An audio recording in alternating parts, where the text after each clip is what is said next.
جلدی بتائیں کیا ہے ابراہیم کی سورت آیت نمبر 7؟ وَلَئِن شَكَرْتُمْ لَأَزِيدَنَّكُمْ. آپ ذرا نہ بولا کریں نا تاکہ مجھے پتہ چلے کہ شبانہ صاحبہ آپ کا مائک وہ آن ہے، آپ کا کیمرہ بند کریں اس کو. اچھا، اب آپ مجھے یہ بتائیں، یہ بڑی پیاری آیت ہے، آپ یاد کر لیں. وَإِذْ رَبُّكُمْ، جب تمہارے رب نے یہ اعلان کر دیا. شبانہ صاحبہ اپنا مائک وہ اپنا کیمرہ بند کریں. جی اچھا، سر جی کر تو اللہ تعالیٰ فرما رہے ہیں کہ اللہ نے یہ اعلان کر دیا. کیا اعلان؟ لَإِن شَكَرْتُمْ لَأَزِيدَنَّ، اگر تم شکر کرو گے میں تمہیں اور زیادہ دوں. آپ یقین مانیں، آپ شکر کر کے تو دیکھیں، جب آپ اللہ کی عبادت پہ جم جائیں گے تو اللہ آپ کو توفیق عطا فرمائے. یہ میں اپنا ذاتی تجربہ بالکل آپ کا صحیح کہہ رہے ہیں سر.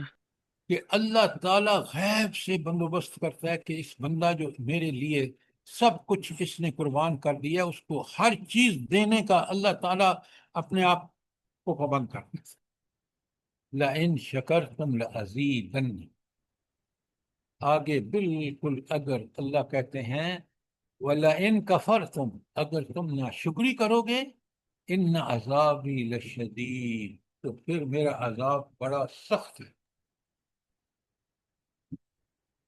کاش میں اور آپ سوچیں کہ اس ملک میں ہم نے کتنی ناشکری کی ہے.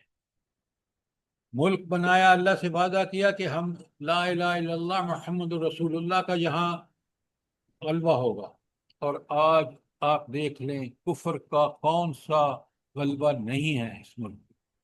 اور عذاب دیکھ لیں، وہ چیزیں جو اس ملک میں پیدا ہو رہی ہیں اس تک ایکسیس نہیں ہے لوگوں کی. سر جی یہ چیز ہر شخص میں نے دیکھی ہے کہ جس کو اللہ تعالیٰ نے نوازا ہے وہ بھی ناشکریاں کر رہا ہے، اور جس کے پاس کچھ کم ہے وہ بھی رو رہا ہے کہ یہ میرے پاس نہیں ہے، اور جس کے پاس ہے وہ بھی چھپاتا ہے. تو وہ اللہ کی نعمتوں کی شکر گزاری کیوں نہیں کرتا؟ سر جس کے اللہ نے پاس ہے وہ زیادہ ایک ناشکری منٹ کرتا ایک ہے. منٹ، آپ بالکل ٹھیک کہہ رہی ہیں، لیکن آپ مجھے یہ بتائیں، اللہ نے یہی تو امتحان ہے، یہی تو امتحان ہے. یہ منکر ہیں، غریب بھی اور امیر بھی اللہ کے احسانات کا منکر اس لیے ہے کہ وہ سمجھتا ہے کہ میں اللہ ٹھیک نہیں کرے گا، یہ میرا پیسہ، میرے دھوکے جو ہے وہ میرے ساری مرضوں کا علاج ہے، اور مرضیں بڑھتی جا رہی ہیں اور اس کی طاقت ان کو فیس کرنے کی کم ہوتی جا رہی ہے. اسی لیے یہاں اس آیت کو پڑھیں، سمجھیں اور ہم عمل کریں تاکہ قیامت کے دن بھی شکر گزاری کی وجہ سے اللہ تعالی ہمیں جنت دے گا. انشاءاللہ، جزاک اللہ. سر یہ کون سی صورت کی آیت ہے ان شکرتم؟ یہ سورہ ابراہیم کی آیت نمبر 7 ہے، اس کو یاد کر لیں. یہ جی بہت اللہ کا وعدہ ہے، اور اتنا سچا وعدہ ہے کہ آپ کر کے تو دیکھیں. جہاں آپ شکر کریں گے، جن نعمتوں کا شکر کریں گے، اللہ تعالیٰ اس میں فراوانی دے گا. اللہ اکبر، یہ بہت پیاری آیت ہے.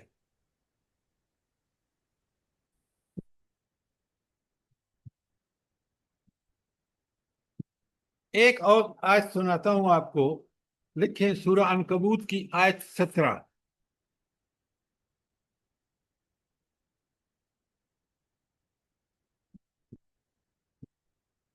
عنکبوت کی 17 پڑھ رہا ہوں. بسم اللہ الرحمن الرحیم، بڑے غور سے سنیے. انما تعبدون من دون اللہ اوثانا، کیا تم اللہ کو چھوڑ کر ان بتوں کی پوجا کرتے ہو؟ وتخلقون افکا، اور تم جھوٹ گھڑتے ہو. جب اللہ کی عبادت کر رہا ہوتا ہے انسان سچ کر رہا ہوتا ہے، سچ بول رہا ہوتا ہے، سچ پہ عمل کر رہا ہوتا ہے. جب اللہ کو چھوڑ کر بتوں کی، پیروں فقیروں کی پوجا کرتا ہے، پرستش عبادت کرتا ہے، جھوٹ پکڑ رہا ہوتا ہے. آگے فرمایا ان الذین تعبدون من دون اللہ، جو لوگ اللہ کو چھوڑ کر دوسروں کی عبادت کرتے ہیں، لا یملکون لکم رزقا، وہ تمہیں کسی رزق کی دینے کی طاقت نہیں رکھتے. فابتغوا، لہذا تلاش کرو، لہذا کوشش کرو کس بات کی؟ عند اللہ رزق، رزق اللہ کے پاس ہے. وعبدوہ،